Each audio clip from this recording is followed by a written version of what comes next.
Giám đốc Công an tỉnh Bắc Ninh cho biết, đang tiếp tục điều tra làm rõ và bắt giữ các đối tượng có liên quan đến đường dây tổ chức đánh bạc dưới hình thức lô đề của Khá Về Ảnh. Cảm ơn bạn đã sử dụng giọng đọc nhân tạo của Viettel. Khá Bảnh tại cơ quan công an trao đổi với phóng viên vào sáng mùng 2 tháng 4, Giám đốc Công an tỉnh Bắc Ninh, Đại tá Nguyễn Văn Long cho biết, hiện đối tượng Ngô Bá Khá, tức Khá Về Ảnh, quê xã Tam Sơn, đang bị tạm giữ hình sự tại Công an thị xã Từ Sơn để điều tra về hành vi tổ chức đánh bạc. Cảm ơn bạn đã sử dụng dịch vụ của Trung tâm Không gian mạng Viettel. Giọng đọc cung cấp bởi Tập đoàn Công nghiệp Viễn thông Quân đội Viettel. Theo Đại tá Nguyễn Văn Long, hiện cơ quan công an đang tiếp tục điều tra làm rõ và bắt giữ các đối tượng có liên quan đến đường dây tổ chức đánh bạc dưới hình thức lô đề của Khá Về Ảnh. Bạn đang nghe giọng đọc phát hành bởi Trung tâm Không gian mạng Viettel. Người đứng đầu Công an tỉnh Bắc Ninh cũng bày tỏ sự bất ngờ khi nhiều người lại thần tượng Khá Về Ảnh và khẳng định, đây chỉ là một kẻ nghiện ngập, tên tội phạm. Giọng đọc được phát hành bởi Trung tâm Không gian mạng Viettel.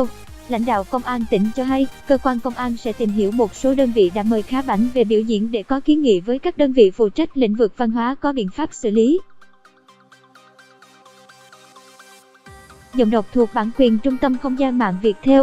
Trước đó, trong đêm mùng 1 tháng 4, cảnh sát phối hợp cùng chính quyền địa phương tiến hành khám nhà Khá ở thị xã Từ Sơn. Bản quyền của Trung tâm Không gian mạng Viettel. Khá Về Ảnh nộp phạt tại cơ quan cảnh sát giao thông. Công an cũng tiến hành xét nghiệm nước tiểu và cho kết quả Khá Về Ảnh dương tính với ma túy. Ngô Bá Khá còn được gọi với cái tên Khá Về Ảnh là một trong những nhân vật mới nổi trên mạng xã hội gần đây cùng điệu nhảy múa quạt. Dịch vụ tổng hợp tiếng nói được cung cấp bởi Trung tâm Không gian mạng Viettel. Bạn đang nghe tiếng nói nhân tạo từ Trung tâm Không gian mạng Viettel. Khá Bảnh còn được cộng đồng mạng biết đến với những clip nói tục, chửi thề, mang dao kiếm, đầy tính giang hồ, xã hội đen. Tiếng nói từ Trung tâm Không gian mạng Viettel. Ngay trong một clip được đăng tải, Khá Về Ảnh còn kể rằng chỉ học hết lớp 7, hay đánh nhau nên phải đi trại giáo dưỡng từ năm 17 tuổi vì tội hành hung, cố ý gây thương tích người khác. Sau đó, lại vào tù vì đánh người gây thương tích liên quan đến chuyện đòi nợ. Mới đây, là việc Khá Về Ảnh cùng nhóm bạn thản nhiên dàn hàng ngang chụp ảnh trên đường cao tốc Hà Nội, Hải Phòng khiến cơ quan chức năng phải vào cuộc xử lý.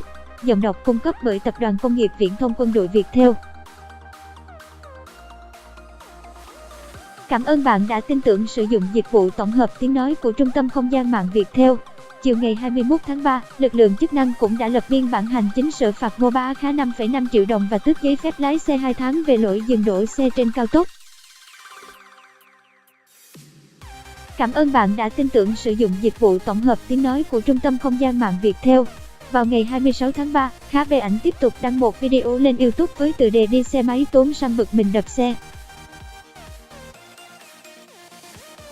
Giọng đọc cung cấp bởi Trung tâm Không gian mạng Viettel. Trong clip, Khá Về Ảnh đi một chiếc xe tay ga nhưng kêu là tốn xăng, sau đó rủ bạn của mình dùng gậy sắt đập nát chiếc xe.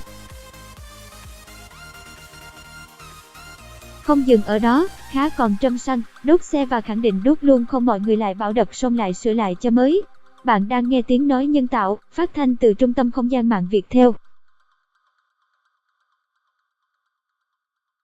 Đáng chú ý, trong video thanh niên này nhiều lần nhắc tới việc đập, đốt xe máy để đổi xe điện.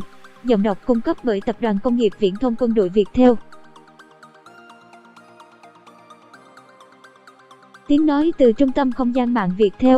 Trong phần mô tả phía dưới video, anh ta cũng để đường dẫn tới trang web của một hãng xe điện. Ngày 29 tháng 3, Phòng Cảnh sát Hình sự Công an tỉnh Bắc Ninh phối hợp Công an thị xã Từ Sơn vào cuộc xác minh clip đập xe đốt của Khá Về Ảnh. Bạn đang nghe tiếng nói nhân tạo từ Trung tâm Không gian mạng Viettel.